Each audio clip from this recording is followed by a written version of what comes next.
There's nothing so iconic as a Boeing 747. It's instantly recognizable. Let's get on board, head upstairs, settle into business class, and enjoy an international flight together. Hello, jet setters. There's only one thing in aviation more exciting than flying on a 747, and that's flying upstairs on the Queen of the Skies.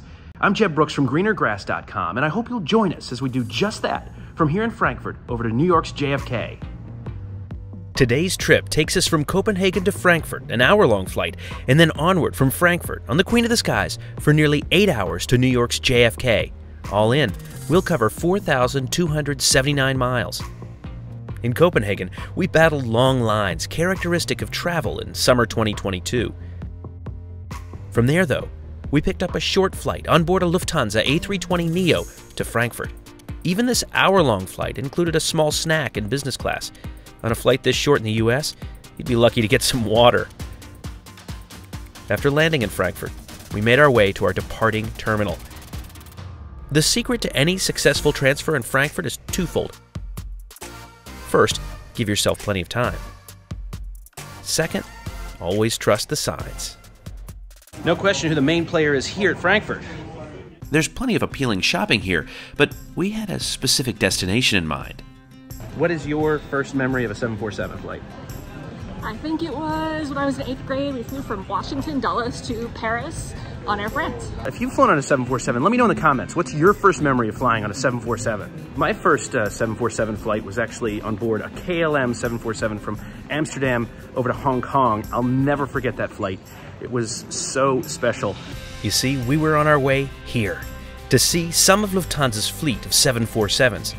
Today's transatlantic trip will be on board a 747-8 like this one. This is such a special airplane.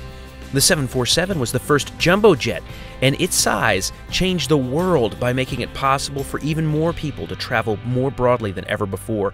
Sadly, though, these Dash 8s are among the final 747s Boeing will ever produce. With 19 of this variant, Lufthansa is the largest operator of the type. It's easy to spot a 747 thanks to that characteristic hump upstairs. And again, we feel an overwhelming sense of gratitude and excitement about having the chance to sit up there and to share it all with you. True or false? The 747 is the most beautiful plane in the sky today. True by a long shot, in my opinion. You know, a lot of people think the A380 is beautiful. I don't think so. Actually, nobody thinks that. Look, the 747 is iconic. It is one of the most beautiful machines, not just airplanes, one of the most beautiful machines ever made, and we are so fortunate to get on board today. But for now, lounge time. We made our way through passport control upstairs to the Z gates. You know, it's not an airport experience without a walk through duty-free, is it? Absolutely not. We discovered a massive line to enter the lounge. It only took 10 minutes to get through it, though. And once we did, we were directed to the Senator Lounge, which we accessed thanks to our Star Alliance Gold statuses. We never got to check out the business lounge next door, but despite the line, there were plenty of seats in here. And in my experience, there's not really too much difference between the two types of lounges anyway. This is a solid lounge with a typically German aesthetic. There are nice views of the ramp and a pretty robust buffet. We found coffee stations staged throughout the space. You'll even find shelves full of newspapers. And there are phone booths, so your important business calls don't disrupt the quiet environment. Suzanne visited the buffet with what turned out to be one too few hands. I didn't think this through. You can't come to a Lufthansa lounge and not have a pretzel, am I right? Isn't it still breakfast time? It's any meal time in a lounge. There's no such thing as breakfast time, lunch time, or dinner time. It's any time.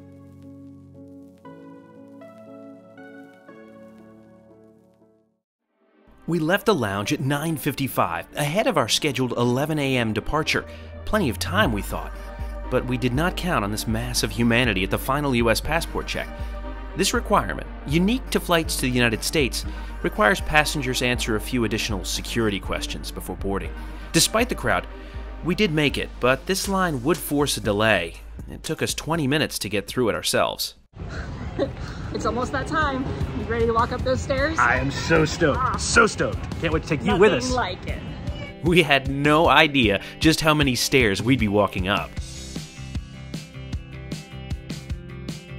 When we arrived at the gate, boarding had just begun. We were directed to keep heading downstairs, and once we were below the jet bridge, I realized this would be a much longer than anticipated boarding process. But we would be richly rewarded for it. We were going to a remote stand and would be boarding the Queen of the Skies by air stairs. We made our way across the ramp at Frankfurt and enjoyed plane spotting the entire way. 4-engine planes, like the 747, are becoming increasingly rare as airlines retire them in favor of planes with 2 engines. They're easier to maintain and require less fuel. But we're lucky that Lufthansa currently maintains a fleet of 27 747s, including 8 747-400s. We arrived at our aircraft and were soon making our way across the ramp toward the front of the plane. We paid so much attention to the size and scale of 747s, we sometimes forget there's beauty in the details, too. That said, the size of this machine is impossible to miss. I mean, the 747-8 is massive, and everyone was taking pictures.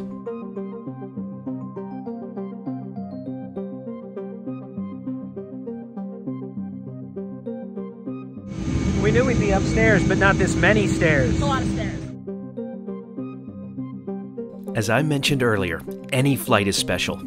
A flight on a 747 is remarkable, and the opportunity to climb up this set of stairs to the iconic top floor of one of these birds, well, it's an opportunity to be treasured. Up here, you'll find a 2-2 configured business class cabin, and this is what's so special about sitting up here. There may be 332 seats downstairs, but up here, there are only 32. It feels like your own semi-private plane. On your seat, you'll find a pillow and a blanket. Along the side wall of these seats upstairs, you'll find extra storage, which was fantastic for my backpack. The seats are, of course, infinitely adjustable. In front of you is a small cubby with a water bottle and the amenity kit. Lufthansa opted not to have air vents in the ceiling here, which is too bad. They keep the heat pretty high on their planes. There's a power socket down here. Unfortunately, it never worked on our flight. You'll also find a tray table, remote, more storage, and a USB charge point here. Unlike that universal plug, the USB power source did work. And pre-departure beverages were on offer to kick off our trip in style. Welcome on board. Almost ready, just loading the last piece of luggage. As soon as it's done, I'm going to be on our way. Meanwhile, I do hope you enjoy our stay here on board with us. Because of those crowds at the US security checkpoint and the delayed remote boarding process, we pushed back 24 minutes late. Even still, there was a sense of excitement and anticipation that swept over everyone on this airplane as we finally began our taxi out to the runway. There's simply nothing like flying on a 747. The seats on most planes are just on one level, so having this view from up top is something pretty special.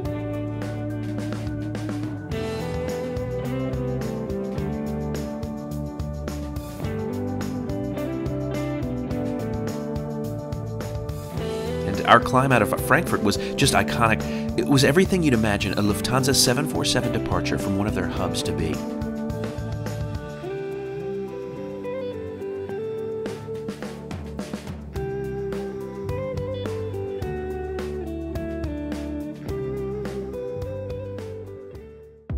I settled in and pulled out the tray table.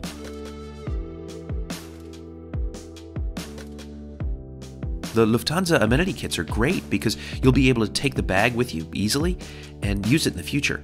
They also encourage you to take more Lufthansa flights so you can collect them all. They're filled with the basics.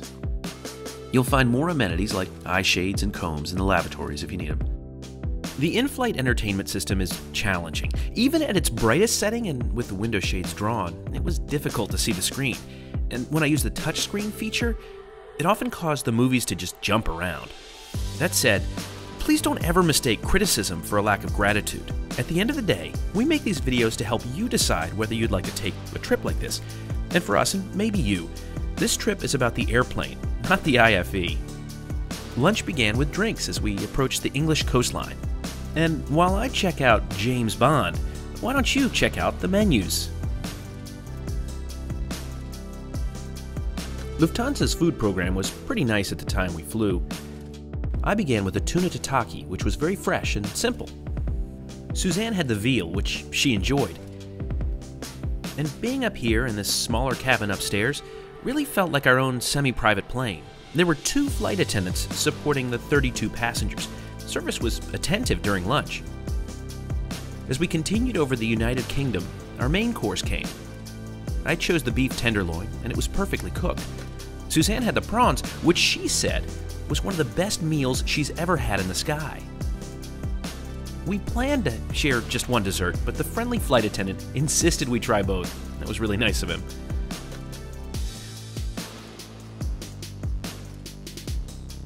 The 2-2 configured seating is fine when the passenger in the aisle is sitting down. It's easy to get out then, but when Suzanne settled in for her nap, I was pretty committed to my window seat for the duration. The bed was okay, it was reasonable. We were both grateful this was a daytime flight.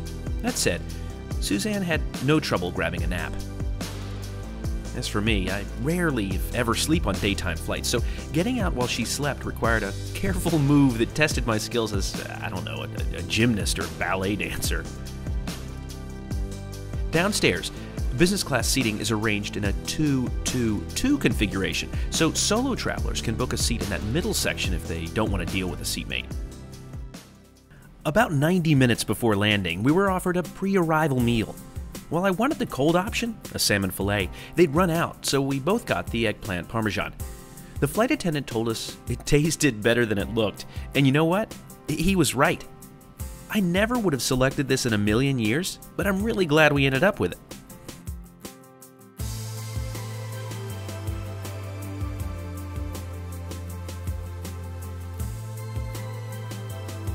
With Cape Cod in view, it's time for the much-anticipated Jebscore. We'll rate the lounge, the seat, the food, the in-flight entertainment, and the service. First, the lounge. Well, it was comfortable and spacious, and is exactly what you'd expect from a business class lounge. But there's not really anything unique about it. Well, except for the pretzel, I guess. 4 stars here. As I said about United's 2-2 configured 757, anytime you're in a lie-flat seat in the sky, you're doing something incredibly special and rare. That said, the 2-2 configuration is far from industry-leading. Lufthansa has been teasing an upgraded version of this seat for years now. Here's hoping it comes out eventually because this seat, it's worth 2 stars. The food was great. Suzanne said hers was one of the most delicious meals she's ever had in the air. She's still talking about it. I like the pre-landing snack, and it's way more substantial than a lot of airlines would give you on a transatlantic flight. So this earns 5 stars. The IFE was difficult to use, frustrating, and hard to see. This is worth 2 stars. Service was great during meal times, but the crew were largely absent between them. I like to see flight attendants checking on passengers throughout a flight, even if that just means a walk through the cabin every 30 minutes or so. Unfortunately, this crew didn't do that. But again, when they were there, they were fun and very friendly. They earned 4 stars. Before we total that up, it's 100% worth saying flying on a 747 is something in a category of its own. If you're looking for a must-have aviation experience, it's this for sure. And neither the seat, nor the food, nor the IFE matter. What really matters is the magic of being upstairs on the Queen of the Skies. The Lufthansa 747-8 from Frankfurt to New York's JFK earns 17 out of a possible 25 stars. Between now and the next time, see you in the sky.